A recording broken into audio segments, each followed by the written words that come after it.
Painting or sculpture? Portraits or cartoon caricatures? These distinctive works by artist Carrie defy conventional categories. But then, so does the artist. I'm a people person.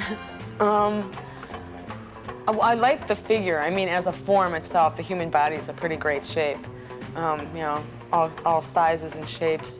I guess what inspires me is, I don't know, like social interactions, like watching people's behavior. I mean, how they behave, at parties, at a bar, at home, with a significant other, families. Just pretty much social interaction. I definitely want a reaction from people. I'm not trying to shock them or horrify them. It's like, well, this is part of my world. This is part of your world too. If you choose to be a part of what's out there. I mean, there are things that fascinate me and really intrigue me. I think drag queens are a hoot. It's just dealing with, sounds so ridiculous, human sexuality. I mean, and social and sexual interactions, and a lot of it's humorous. I mean, it is pretty funny. When you think about it, sex is pretty funny. Yeah.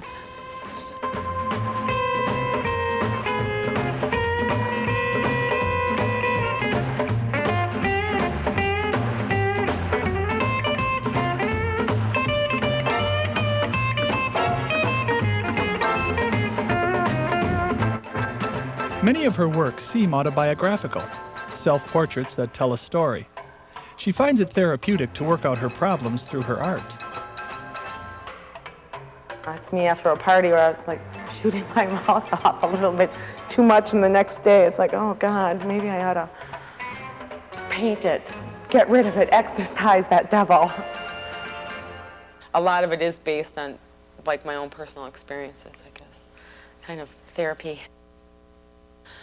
It seems like a lot of the things that I think are better I do when I'm really, I don't know, upset about something, or kind of at a loss of what to do, where to go next. I mean, why am I doing this?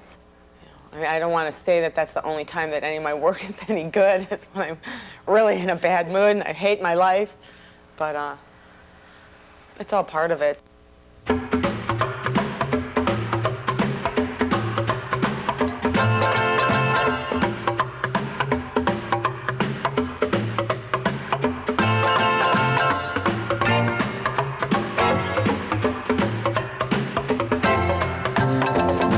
Regular trips to her local mega hardware store supply Carrie with many of the tools and materials she needs.